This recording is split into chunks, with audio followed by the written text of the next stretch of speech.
Virat Kohli versus Dhoni match ఎలా ఉంటుంది, ఎంత అద్భుతంగా ఉంటుంది, ఎంత టగ్ ఆఫర్గా ఉంటుంది అని నిన్నంతా చాలామంది చాలా ఉత్సాహపడ్డారు. కానీ మ్యాచ్ చూస్తే ఆ స్థాయిలో జరగల. యావరేజ్గా అటు ఇటుగా వాళ్ళు గొప్ప బ్యాటింగ్ చేయలేదు, వీళ్ళు గొప్ప బ్యాటింగ్ చేయలేదు, వాళ్ళు గొప్ప బౌలింగ్ చేయలేదు, వీళ్ళు గొప్ప బౌలింగ్ చేయలేదు అన్నట్టుగా ఓ యావరేజ్ మ్యాచ్ లాగా జరిగిపోయింది. అసలు చెన్నై బ్యాటింగ్ చేస్తున్నప్పుడు అయితే ఏంట్రా బాబు ఇది అసలు T20 మ్యాచా వన్డే మ్యాచా అన్న ఆలోచన చాలామందికి వచ్చి ఉండొచ్చు. సో మొత్తానికి ఏదో మ్యాచ్ అయిపోయింది, చెన్నై మీద RCB గెలిచేసింది. దీనికి సంబంధించిన రివ్యూ మాట్లాడుకుందాం. అలాగే ఈరోజు జరిగే match GT versus Mumbai Indians. Paper మీద చూస్తే ముంబై ఇండియన్స్ భయంకరంగా ఉంది, ఈజీగా GT మీద గెలుస్తుందేమో అన్న డౌట్ రావచ్చు అందరికీ. కానీ ఇప్పుడు జరిగే గుజరాత్లో ఆ స్టేడియంలో, ఇప్పుడు మ్యాచ్ జరిగే స్టేడియంలో ఇప్పుడు దాకా ముంబై మ్యాచ్ గెలవలేదంట. మరి ఇప్పుడు మ్యాచ్ గెలుస్తుందా గెలవదా ఈరోజు ముంబై ఇండియన్స్? ఏం జరుగుతుంది ఏంటి అనేది మాట్లాడుకునేం. This is Suraga Sriram. మన ఛానల్ వేదాంత ఛానల్ని అందరూ సబ్స్క్రైబ్ చేసుకోండి. ఇక మెయిన్ వీడియోలోకి వెళ్ళిపోదాం.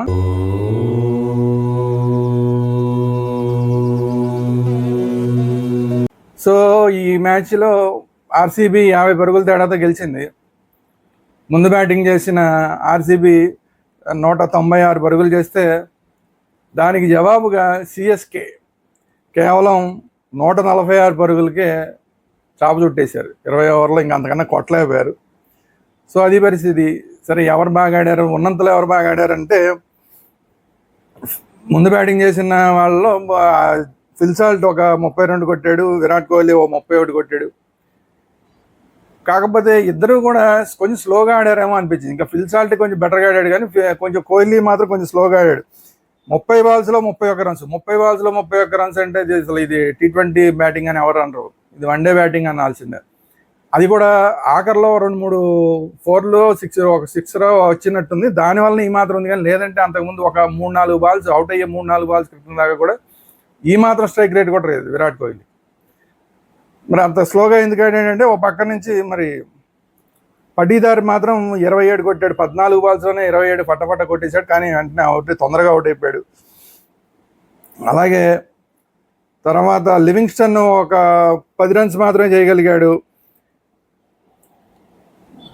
లాస్ట్లో వచ్చి టిమ్ డేవిడ్ ఒక 22 ఫాస్ట్గా ఒక 22 పరుగులు చేశాడు. అది కూడా కేవలం 8 బాల్స్లోనే 22 బంతులు. ఇక్కడ కొంత ఈ 22 పరుగులే ఆల్మోస్ట్ దాదాపుగా కలిసి వచ్చినాయేమో ఒకవేళ అనిపించేంతలాగా. లేదంటే కనుక అసలు వీళ్ళందరూ 170కే అవుట్ అయిపోవాల్సింది. ఆ 22 పరుగులు టిమ్ డేవిడ్ చాలా ఫాస్ట్గా చేయడం వల్ల 196 దాకా వెళ్ళారు. అంటే దాన్ని బట్టి మ్యాచ్ ఎంత స్లోగా నడిచిందనేది అర్థం చేసుకోవచ్చు మనం. సరే వికెట్ల విషయానికి వస్తేనేమో అహ్మద్ ఒక వికెట్ తీశాడు, అశ్విన్ ఒక వికెట్ తీశాడు, కరణ్కేమో శ్యామ్ కరణ్కి ఒక వికెట్ కూడా రాలేదు, నూర్ అహ్మద్కేమో 3 వికెట్లు వచ్చినాయి, జడేజాకి వికెటే రాలేదు, పతిరాణాకి 2 వికెట్లు, పతిరాణా 2 వికెట్లు, అలాగే నూర్ అహ్మద్ 3 వికెట్లు. నూర్ అహ్మద్ తీసిన వికెట్ల వల్లనే ఆల్మోస్ట్ ఇంకా 196కే పరిమితం అవ్వాల్సిన పరిస్థితి RCBకి వచ్చింది. అయితే 196 అంటే ఈజీగా గెలుస్తారు చెన్నై అనుకుంటే మరీ దారుణంగా చాలా తొందరగా అవుట్ అయిపోయారు. వీళ్ళ స్కోర్ కార్డ్ చూద్దామంటే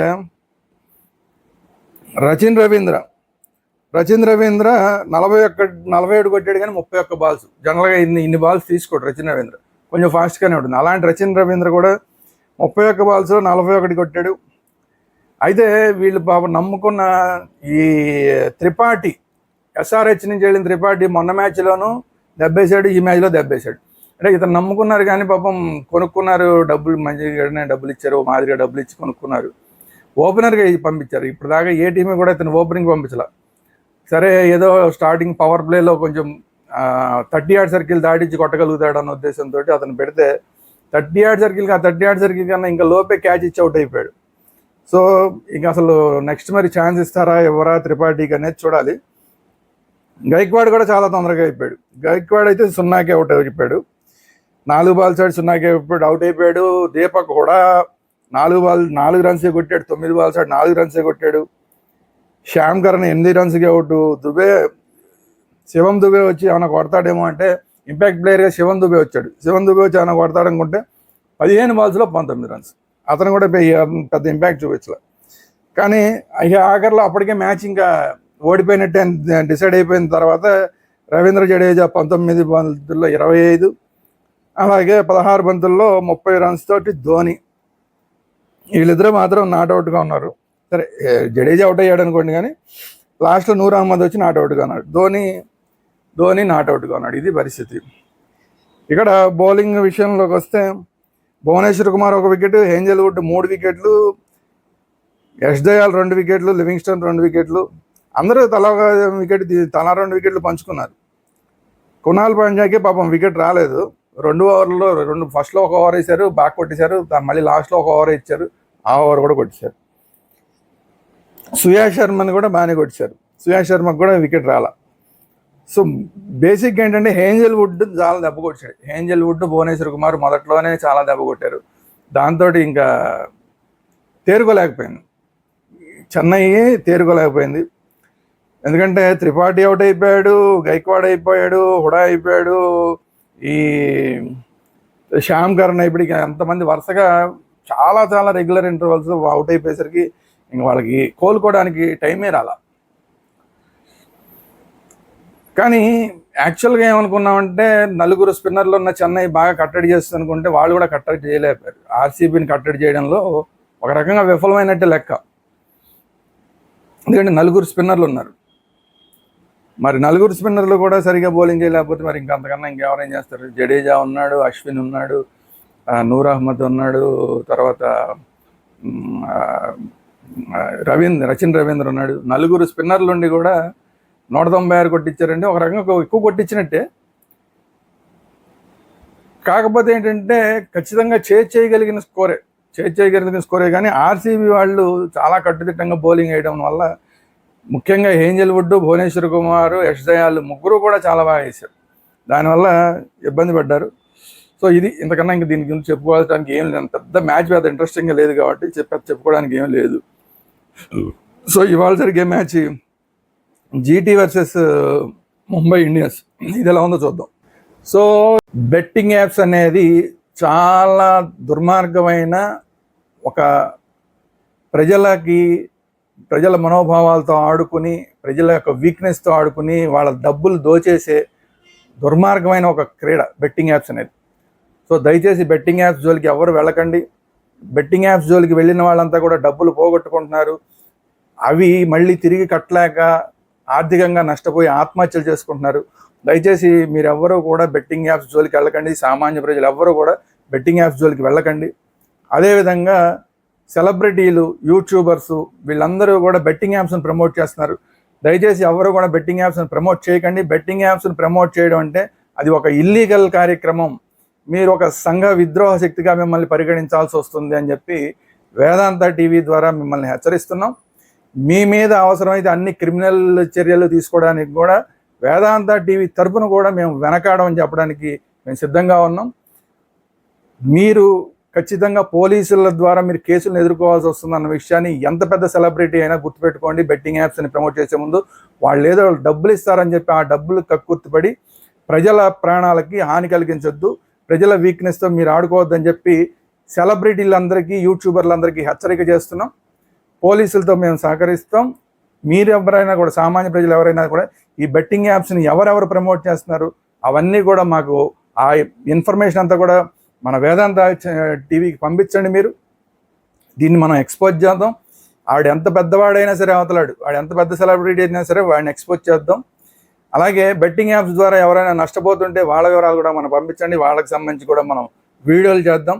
దాని ద్వారా మిగతా వాళ్ళందరికీ అవేర్నెస్ వస్తుంది. ఓహో ఇలా నష్టపోయారా, అయ్యో ఇలా జరిగిందా, మనం ఇలాంటి వాటి జోలికి వెళ్ళకూడదన్న ఇది ప్రతి ఒక్కరికి వస్తుంది. అందువల్ల మీకు బెట్టింగ్ యాప్స్ గురించిన ఏ సమాచారం తెలిసినా కూడా మన వేదాంత ఛానల్లో మీరు కామెంట్స్ రూపంలో తెలియజేయండి. మనందరం కలిసి బెట్టింగ్ యాప్స్కి వ్యతిరేకంగా పోరాడదాం. బెట్టింగ్ యాప్స్ పూర్తిగా వాటిని ఎరాడికేట్ చేసేదాకా కూడా మన పోరాటాన్ని కొనసాగిద్దాం. మీరందరూ కూడా వేదాంత టీవీకి సహకరించండి, పోలీసులకి సహకరించండి. అలాగే ప్రభుత్వాలకి సహకరించండి. Thank you very much. So ఇప్పుడు గుజరాత్ టైటాన్స్ ముంబై ఇండియన్స్కి సంబంధించి చూస్తే కొన్ని విచిత్రమైన విషయాలు ఉంటాయి. రాహుల్ తెవాతియాని సరిగా ఆడించట్లేదు. రాహుల్ తెవాతియా మంచి లాస్ట్ ఇప్పుడు అంటే 4-5 సార్ల నుంచి రాహుల్ తెవాతియా మంచి ఐపీఎల్లో కొద్దిగా స్టార్ లాగా ఉన్నాడు, అలాంటి ఆడించలేదు. రషీద్ ఖాన్ని మాత్రం ఆడిస్తున్నారు, ఓకే. తర్వాత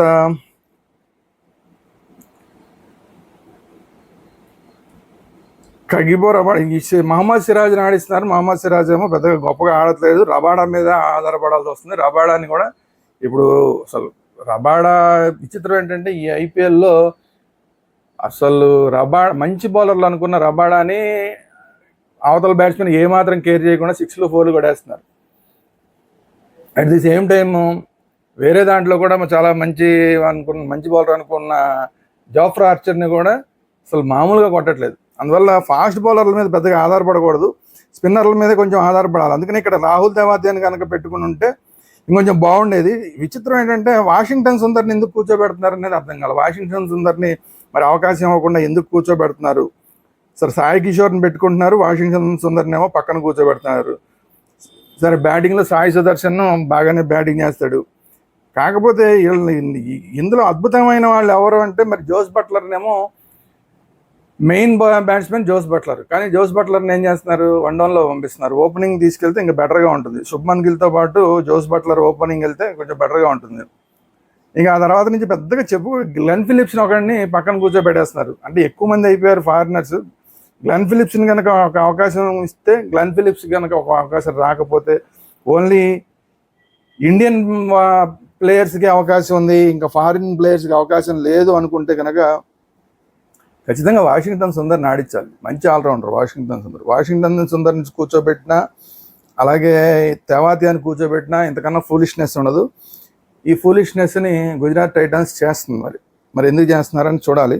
సరే, ఇక వీళ్ళ సంగతి పక్కన పెడితే ఇందులో అద్భుతాలు చేసేవాళ్ళు ఎవరున్నారంటే ఇక జోస్ బట్లర్, గిల్లు తప్ప ఇంకెవరు అద్భుతాలు చేసేవాళ్ళు ఏం కనిపించట్లా.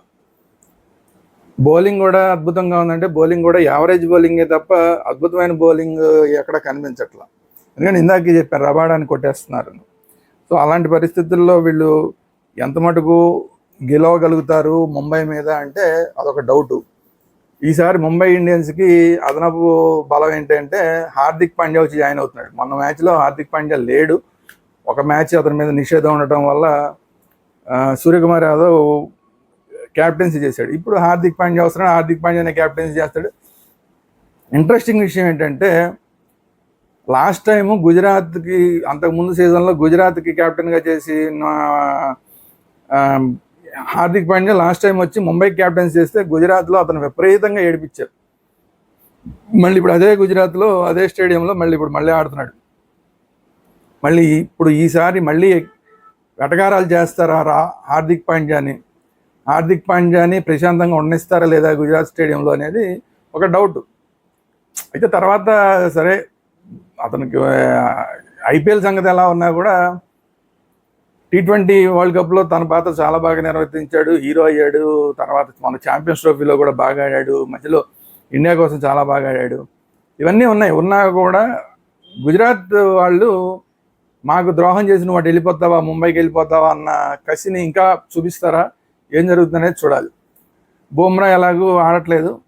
సో హార్దిక్ పాండ్యా జాయిన్ అయిన తర్వాత ఇంకా బ్యాటింగ్ స్ట్రాంగ్ అయింది, at the same time bowling కూడా స్ట్రాంగ్ అయింది. మరి అలాంటి పరిస్థితుల్లో ముంబై ఇండియన్స్ మీద గెలవడం గుజరాత్కి అంత ఈజీనా అంటే కాదనే చెప్పచ్చు. రోహిత్ శర్మ హ్యాపీగా ఆడుతున్నాడు, ఎందుకంటే అతని మీద ఫీల్డింగ్ చేసే ప్రెషర్ లేదు, క్యాప్టెన్సీ ప్రెషర్ లేదు. రావడం, అతను ఎంతసేపు బ్యాటింగ్ చేస్తాడు అంతసేపు బ్యాటింగ్ చేయడం, వెళ్ళి రెస్ట్ తీసుకోవడం. మిగతా టైం అంతా కూడా మ్యాచ్కి టైంలో మిగతా అంతా రెస్టే. ఎక్కడ కూడా పెద్దగా బర్డెన్ తీసుకోవాల్సిన పని లేదు. సో ఫ్రీ మైండ్తో ఆడుతున్న రోహిత్ శర్మ కనుక ఫ్రీగా ఆడితే మంచి స్కోర్లే వచ్చే అవకాశం ఉంది. రోహిత్ శర్మ కనుక మంచి స్టార్ట్ ఇస్తే ఇంకా ముంబైని ఆపడం ఎవరి వల్ల కాదు.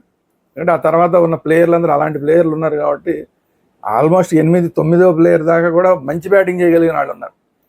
సో అందువల్ల ఇవాళ మ్యాచ్లో ఫేవరెట్ అయితే గుజరాత్ టైటాన్స్ ముంబై మధ్య ఫేవరెట్ అయితే కనుక ముంబైయే. కానీ ఇప్పుడున్న ఆడుతున్న స్టేడియంలో ఇప్పుడు దాకా ముంబై గెలిచిన చరిత్ర లేదంటున్నారు కాబట్టి మరి ఏంటనేది తెలియదు. ఇంకొకటి హార్దిక్ పాండ్యాని ఇప్పుడు మళ్ళీ అందరూ వెటకారాలు చేసి దాన్ని ఏమన్నా ఆట పట్టించడం ఇలాంటివన్నీ చేస్తారా ఏంటి అనేది ఈ మ్యాచ్లో చూడాల్సిన అంశం. ఇంతకుమించి గుజరాత్ టైటన్స్ ఏదో అద్భుతాలు చేస్తుంది అనుకుంటే మాత్రం కొంచెం నిరాశపడాల్సి వస్తుందేమో, చూడాలి. అంటే ఒకవేళ అసలు గుజరాత్ టైటన్స్ గనక ముంబై కనుక ఫస్ట్ బ్యాటింగ్ చేసేసి గుజరాత్ టైటన్స్ కనుక ఏమన్నా తక్కువలో అయిపోతుంది అన్నప్పుడు ఇంకా ఎక్కువ వెటకారం చేస్తారేమో హార్దిక్ పాండ్యా అని ఒక డౌట్. ఎందుకంటే ఆ కసి ఉంటుంది కదా, మళ్ళీ ఓడిస్తున్నాడు, అటు పక్కన క్యాప్టెన్ అయ్యి మళ్ళీ గుజరాత్ని ఓడిస్తున్నాడు, గుజరాత్కి ద్రోహం చేసి వెళ్ళిపోయాడు, మళ్ళీ ఇప్పుడు గుజరాత్కి ఎగనెస్ట్గా ఆడుతూ గుజరాత్ని ఓడిస్తున్నాడు అన్న ఒక కోపం ఉంటుంది. కాబట్టి అప్పుడు ఏమన్నా ఆ ఎమోషన్స్ అన్నీ కూడా ఫ్లేరప్ అయ్యి ఏమన్నా హార్దిక్ పాండ్యాని మళ్ళీ ఏమన్నా వెటకారాలు చేయడం లాంటివి ఏమైనా జరుగుతుందా ఏంటి అనేది చూడాలి. ఇది ఒకటే పెద్ద ఇప్పుడు ఇవాళ జరిగే మ్యాచ్లో ఏం జరుగుతుంది అనేది ఒక ఇంట్రెస్టింగ్ ఇష్యూ తప్ప ఆల్మోస్ట్ అదే చరిత్ర ముంబై ఇండియన్స్కి అగ్నెస్ట్గా ఉంది ఆ స్టేడియంలో. బట్ ఆన్ పేపర్ మాత్రం ముంబై ఇండియన్సే బాగా స్ట్రాంగ్గా ఉంది, ప్రాక్టికల్గా కూడా ముంబై ఇండియన్సే స్ట్రాంగ్గా ఉండే అవకాశం ఉంది. కాబట్టి చూద్దాం ఏం జరుగుతుందో. చరిత్ర ఏమో గుజరాత్ టైటన్స్కి అనుకూలంగా ఉంది, ఆన్ పేపర్ టీంని చూస్తేనేమో ముంబై ఇండియన్స్కి అనుకూలంగా ఉంది వాతావరణం. సో ఎవరు గెలుస్తారు ఏంటి అనేది వెయిట్ చేసి చూద్దాం. ఇది ఈరోజు వీడియో. ఈ వీడియో కనుక మీకు నచ్చినట్లయితే లైక్ చేయండి, మీ అభిప్రాయాలు ఏంటి కామెంట్ రూపంలో తెలియజేయండి, ఈ వీడియోని అందరికీ షేర్ చేయండి, ఒక సబ్స్క్రైబ్ చేయండి అమ్మా, ఒక సబ్స్క్రైబ్ చేయండి please. Thank you very much.